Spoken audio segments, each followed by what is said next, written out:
Moin meine Lieben, hier ist Mo von VR, mein Name ist Motensen und Sie sind da. Die letzten Informationen, die uns noch gefehlt haben für dieses Video, nämlich alles, was ihr über die PlayStation VR 2 wissen müsst. Viel Spaß dabei. Brille auf, setz die Brille auf, setz die Brille auf. Ich habe seit den ersten Ankündigungen zu PlayStation VR 2, eigentlich sogar schon vorher, jedes Gramm Informationen aus dem Internet gesaugt und hier auf diesem Kanal in Videoform dargeboten. Ihr müsst mal gucken, es gibt eine PlayStation VR 2 Playlist. Ja, da ist alles drin. Wir haben 2016 mit der PlayStation VR 1 hier gestartet. Ja, die kam am 13. Oktober 2016 raus. Das ist jetzt 6 Jahre und 1 Monat her. Seitdem geht es hier hoch und runter. Wir haben sehr viel Spaß gehabt, aber es wird Zeit für das nächste Gerät und es kommt jetzt. VR, wie gesagt, ist jetzt 6 Jahre alt. Die PlayStation VR 1 startete mit ziemlich hohen Erwartungen und verkaufte sich tatsächlich auch in der ganzen Zeit so circa 5 bis 6 Millionen Stück. Das ist für VR ganz anständig, aber den Riesenboom hat es nicht gegeben. VR entwickelt sich seitdem langsam aber sicher. Für alle, die sich für VR interessieren, aber es noch nicht erlebt haben, macht es. Geht zu einem Freund, geht zu einem Bekannten, versucht es auszuprobieren. Es ist gigantisch. Ich möchte, seitdem ich das getan habe, also das erste Mal in VR gespielt habe, eigentlich nichts mehr anderes machen. Es ist großartig. Die PlayStation VR 2, die jetzt angekündigt wurde, ist natürlich im Verhältnis zu ihrem Vorgänger ein gigantischer technologischer Schritt. Das gucken wir uns jetzt mal ein bisschen an. Hier ein paar Specs zur PlayStation VR 2. Wie auch das alte Gerät hat die neue PlayStation VR 2 ein OLED-Display. Das bedeutet, ihr habt satte Schwarzwerte, fantastische Farben. Und in diesem Fall liefert es auch noch HDR, High Dynamic Range. Das bedeutet nicht nur, dass ihr eine größere Palette an Farbnuancen, also eine größere Bittiefe, sagt man. Das ganze Bild, der ganze Bildeindruck sollte dadurch wesentlich realistischer werden. Auf der alten Brille hatten wir auch schon ein gutes Display.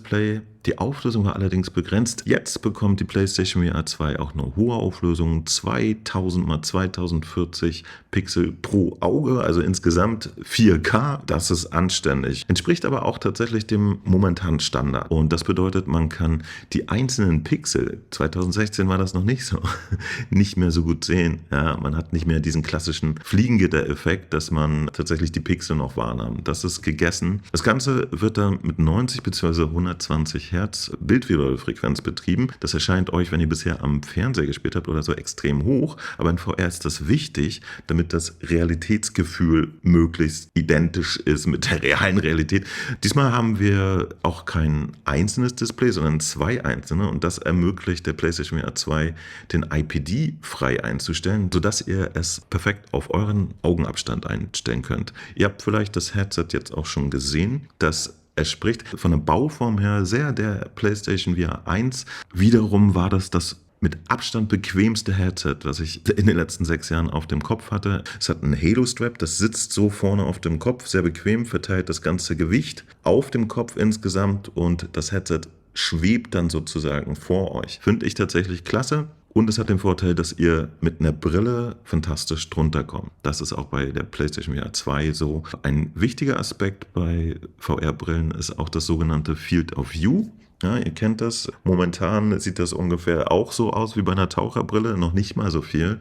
Und da war die PlayStation VR 1 ganz schön gut schon im Verhältnis zu vielen anderen VR-Brillen. Die wurde damals mit einem Field of View von 105 angegeben.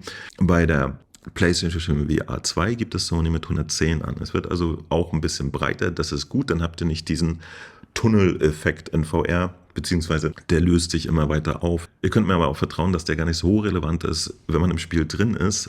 Und das ist das tatsächlich Fantastische in VR. Ihr seid wirklich mittendrin. Ja? Wenn ihr euch umguckt, seht ihr, was hinten los ist. Ihr müsst nicht mit dem Stick extra euch umdrehen. Das ist ein großartiges Gefühl. Probiert es aus. Und je größer das Field of View ist, desto natürlicher ist natürlich der Seheindruck.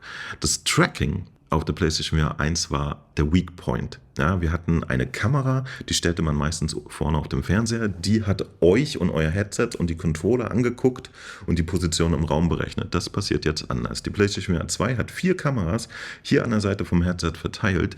Die gucken in alle Richtungen in den Raum und berechnen daraus dann per cleverer Mathematik eure Position nicht nur im realen Raum, somit auch im virtuellen Raum. Und gleichzeitig gucken sie die Controller an.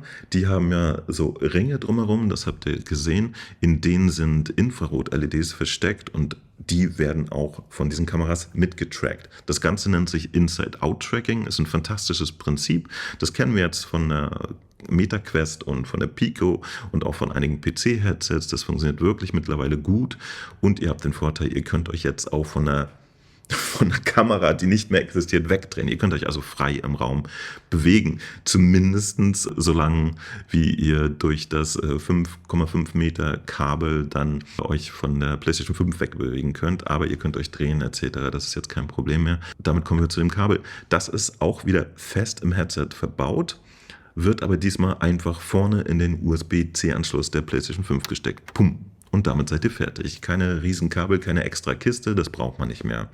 Die Controller der PlayStation VR 2 sind auch tatsächlich ein Meisterstück. Sie sind belegt wie mittlerweile eigentlich der Standard. Es gibt immer 2 Tasten und einen Analogstick. Das ist der große Vorteil zu PlayStation VR 1. Da hatten wir keinen.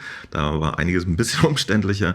Dann gibt es immer noch einen Knopf fürs Menü, ganz wichtig, aber hier vorne der Trigger. Und dann gibt es noch eine Grip-Taste zum Greifen. Ähnlich wie bei den auch sehr, sehr teuren Index-Controllern sind die ganzen Sachen aber auch sensitiv. Der PlayStation VR 2 Sense Controller weiß nicht nur, wenn ihr die Taste drückt, sondern auch, wo eure Finger sind. Ja, ihr könnt also in VR dann auch lustige Fingerbewegungen machen. Auch hier größere Immersion, es wird immer realistischer und interessanter. Und jetzt kommt noch der gute Teil, nämlich von dem normalen DualSense Controller der PlayStation 5 haben die PlayStation VR 2 Sense Controller auch das ganze fantastische Haptic Feedback geerbt. Dedizierteres, besseres Rumble nenne ich das mal, ja, also haptisches Feedback wirklich gut und der Tracker hat auch diese Funktionalität, dass der Controller bzw. das Spiel entscheiden kann, wie schwergängig der ist. Also ihr spürt am Trigger, wenn ihr schießt, dass es sich anders anfühlt als bei einer anderen Waffe oder Dinge sind einfach schwerer oder rattern beim Drücken. Das ist eine große Immersionsverbesserung.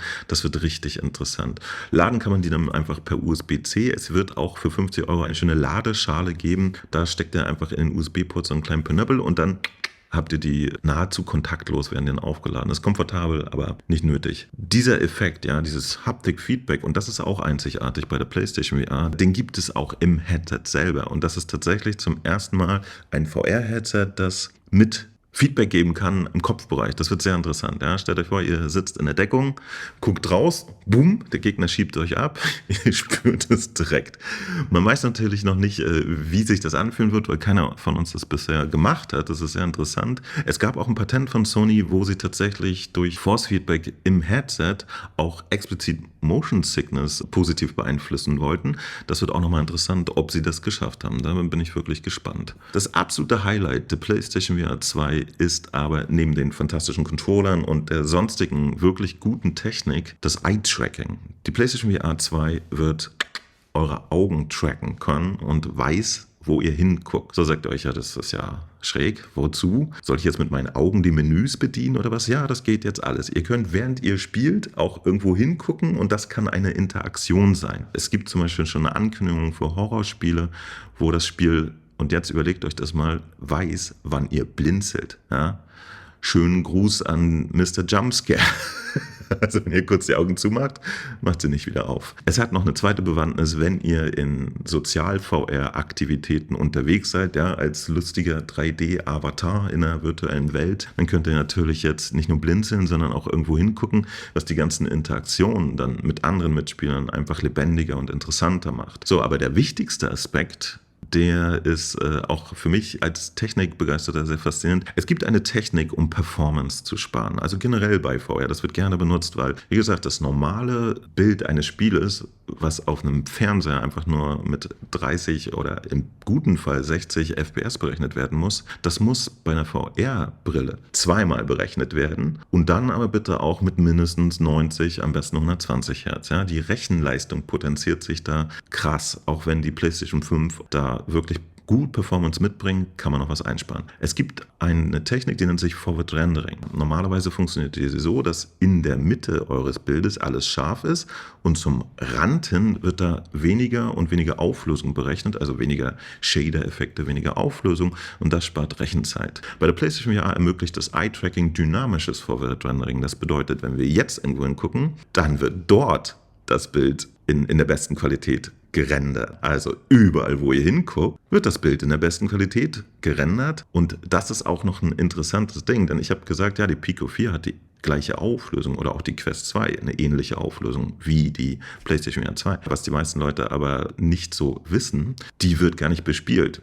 Also die mobilen Headsets mit relativ hohen Auflösungen, die können die Pixel gar nicht bedienen. Die haben nicht genug Rechenleistung. Ja, die müssen immer ein kleineres Bild erzeugen und das dann hochskalieren. Dadurch ist das Bild insgesamt ein bisschen verwaschener, ein bisschen blurry. Es funktioniert gut, weil man trotzdem die Pixel nicht sieht, also den Screen-Door-Effekt nicht hat, aber sie kriegen halt nicht die Schärfe des Bildes.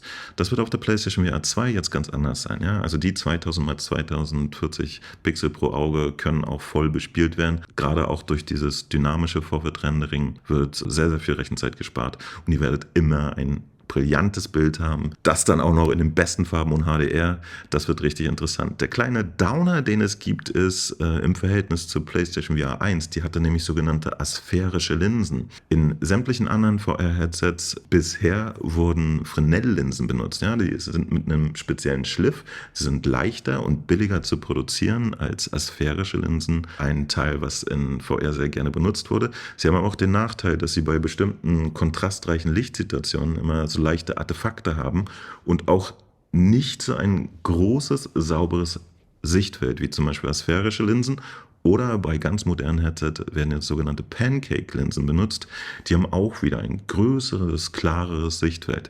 Die PlayStation VR 2 wird auch Fresnel-Linsen haben. Es gibt auch hier wieder ein Patent von Sony, wo sie experimentieren, bei Fresnel-Linsen diese Effekte wieder weniger zu haben. Ich hoffe, das ist in die PSVR 2 eingeflossen. Das ist der kleine Downer. Ansonsten wird alles fantastisch. Zum Schluss vielleicht noch zum Sound. Der wird genauso sein wie bei der letzten PSVR 1. Ihr habt einen 3,5 mm Klinkenstecker im Headset und da ist direkt ein In-Ear-Kopfhörer dabei. Den steckt man sich ein. Der ist hier hinten befestigt. Der baumelt dann auch rum. Ihr könnt natürlich auch ein entsprechendes Headset von Sony benutzen, wenn ihr die In-Ears nicht mögt. Aber das sind dann zusätzliche Kosten, die auf euch zukommen.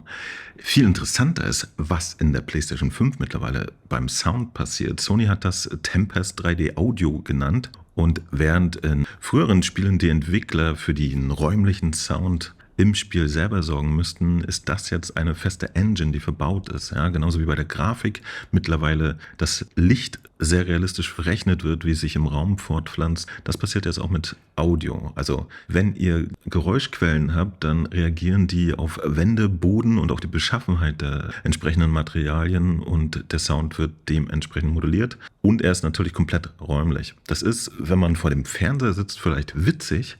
Wenn ihr aber mittendrin seid in VR, dann wird das einfach nur der Knaller. Also ich glaube, die Immersion auf der PlayStation VR wird allein auch durch den Sound schon wieder explodieren. Und jetzt kommen wir zum Preis. Ihr habt es gehört und das war tatsächlich etwas, mit dem ich nicht gerechnet hatte. Sie kostet saftige 599 €. Das ist gerechtfertigt. Die Technik, die da drin ist, die ist einfach teuer. Ich hatte allerdings damit gerechnet, dass Sony das auch wie seinerzeit Meta oder jetzt Pico subventionieren wird. So, tun sie aber nicht. Wir müssen jetzt tatsächlich für die VR-Brille das bezahlen, was sie wirklich kostet. Aber ich kann euch versprechen, dass ihr mit der Investition für eine PlayStation 5 plus PlayStation VR 2, da seid ihr bei ca. 1100 €, rechne ich mir jetzt mal großzügig, bekommt ihr ein markant besseres Erlebnis als auf jeder anderen VR-Plattform, die ihr euch holen könnt. Ob euch das markant bessere Erlebnis wert ist, das müsst ihr allerdings selber entscheiden. Ja, ich habe auch mit einer mobilen 450 € Brille sehr, sehr viel Spaß. Aber die richtig großen Spiele gibt es dafür natürlich nicht. Dann steht ein großer Elefant im Raum, den wir auch schon wussten, nämlich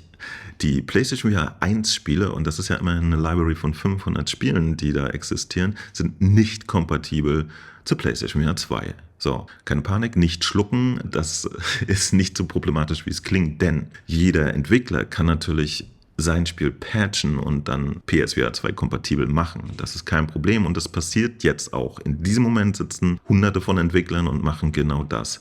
Interessant war bei der Ankündigung des PSVR 2 weiteren Spiele-Line-Ups auch die Tatsache, dass dort zum ersten Mal offiziell Cross-Buy erwähnt wurde. Konkret ging es um After the Fall und Pistol Whip, die für die PlayStation VR 2 schon jetzt offiziell angekündigt sind. Das sind Titel, die haben wir bereits auf der PSVR 1. Da müsst ihr nicht nochmal Geld bezahlen für dann die PSVR 2 Version. Wie Entwickler das handeln, wissen wir noch nicht offiziell, also ob das jetzt immer ein kostenloser Patch wird oder ob ein Entwickler sagt, ich mache ein Patch, aber verkaufe euch das dann nochmal. Das kann ich euch leider noch nicht final beantworten, das schreibe ich aber dann hier unter dieses Video, sobald das offiziell ist. Ja. Ich rechne aber damit, dass die meisten Entwickler natürlich Lust haben, auf der neuen Plattform weiter ihre Spiele zu verkaufen in einer natürlich enhanced Version und dementsprechend Patches liefern werden. Es gibt natürlich ein paar Entwickler, die existieren gar nicht mehr, beziehungsweise haben kein Interesse mehr. Da werden wir dann wahrscheinlich nichts bekommen und da ist es schade, dass es nicht automatisch kompatibel ist.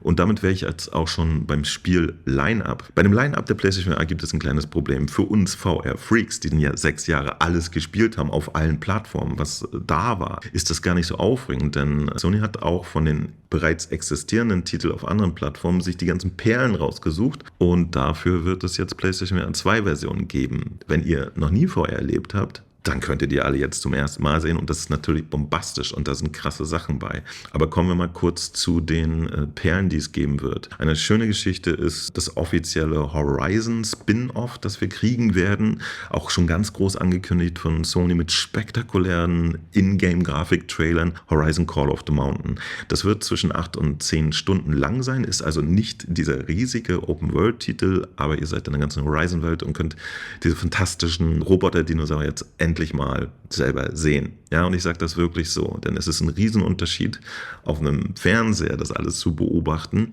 oder selbst in der Welt zu stehen vor einem 15 Meter großen Robo-Dinosaurier. Ich bin richtig gespannt. Ein weiterer AAA-Titel, und das ist tatsächlich ein bisschen eine Parallele zu PlayStation VR 1 Release, auch Resident Evil 8 VR wird es geben und das wird auch wie Resident Evil 7 erstmal exklusiv für die PlayStation VR sein. Ja, das ganze große AAA Resident Evil 8 wird komplett in VR spielbar sein. So, dann hatten sie übrigens auch noch eine Ankündigung gemacht für den neuen Remaster von Resident Evil 4. Da sind sie aber so ein bisschen schwammig geblieben. Da hieß es nur VR-Content. Wir wissen nicht genau, was kommt, ist aber interessant. Eine Geschichte, die noch relevant ist, und das ist auch die letzte, die wir noch nicht offiziell irgendwo bestätigt bekommen haben. Es gab mal einen Leak, von dem bisher alles sich bestätigt hat. Da hieß es, es wird auch Hybrid-Titel geben, ja, oder Bemühungen von Sony, Hybrid-Titel zu haben. Das heißt, dass einfach klassische AAA-Titel, die da draußen existieren, auch einen VR-Modus haben. Das haben wir schon gehabt in der alten Generation. Hitman 3 kam raus, war nicht nur am Fernseher spielbar, sondern auch komplett in VR. Dieses Prinzip dürfte natürlich die potenzielle Spielebasis auf der PlayStation VR 2 extrem erweitern und ich wünsche mir das auch sehr. Zum Beispiel finde ich, dass wirklich jedes Cockpit-Spiel, ja, jedes Autorennspiel, jedes Flugzeugspiel etc., das ist so easy, eigentlich einen VR-Modus einzubauen. Ja, das bedeutet wirklich keine große Anstrengung. Da hoffe ich sehr darauf, dass das passieren wird. Außerdem ist es mit der größeren Performance der PlayStation VR 2 jetzt natürlich auch viel leichter für PC-VR-Entwickler Konvertierung zu machen. Da sind auch bereits viele angekündigt. Da wird eine große Ecke kommen. Ich mache mir also über das Line-Up für die PlayStation 5 wirklich keine Sorgen. Wir werden da viele wirklich fantastische Spiele haben. Zu diesem Zeitpunkt wissen wir lediglich von circa 60 offiziell. Im Februar, wenn es rauskommt, sind das bestimmt aber dann wirklich schon hunderte Titel, die zusammen mit dem Gerät oder im Release-Zeitraum erscheinen werden. Ein genauer Blick auf zum Beispiel diese 60 Titel spare ich mir aber in diesem Video. Das würde jetzt zu länglich werden und sprengt den Rahmen. Hier sollte es ja erstmal komprimiert sein. Ich hoffe, dass jetzt erstmal keine Frage mehr offen geblieben ist zur PlayStation VR 2. Am 22. Februar 2023 werden wir sie dann hoffentlich in den Händen halten und sehen können, ob das jetzt wirklich die fantastische VR-Zukunft ist, die wir uns erträumen, oder einfach nur genial. Eine Sache könnt ihr jetzt noch machen. Ich würde mich wahnsinnig freuen, wenn dieses Video für euch hilfreich ist, dass ihr mir das auch mit einem Däumchen signalisiert, aber mir halt mal eure Meinung der ganzen Situation auch in die Kommentare schreibt. Das lese ich mir super gerne durch. Ich freue mich da immer drüber und bin wirklich gespannt. Gerade wenn ihr Neueinsteiger seid, ja, wenn ihr euch für VR interessiert. Wenn ihr Fragen habt, schreibt sie einfach in die Kommentare. Wenn es weitere markante Infos gibt zu der PlayStation VR 2, dann werde ich sie auch hier in die Kommentare selber schreiben. Also kommt auch gerne zu diesem Video zurück. Das wird erweitert, zumindest auf Textebene mit weiteren Informationen. Dann könnt ihr natürlich auch noch diesen Kanal abonnieren, dann verpasst ihr das auf jeden Fall nicht mehr. Ich bin erstmal raus, bedanke mich für die Aufmerksamkeit. Mutensen Move an VR. immer für euch da. Bye bye. Bis First Impression kannst du dich verlassen. Also lass ein Abo da, dann kannst du nichts verpassen. Ob auf Rügen in geschlossenen Buden mit gutem WLAN. Hier gibt's heute kein Schnitzel, Alter, was geht, man? Oder direkt von der Messe mit dem Phone. Voller Einsatz, der Beste ist Mo. Der Beste ist Mo. Der Beste ist Mo. Der Beste ist Mo. Mo Fun VR ist Mo. Der Beste ist Mo. Der Beste ist Mo. Der Beste ist Mo. Tensen, Mo Fun VR.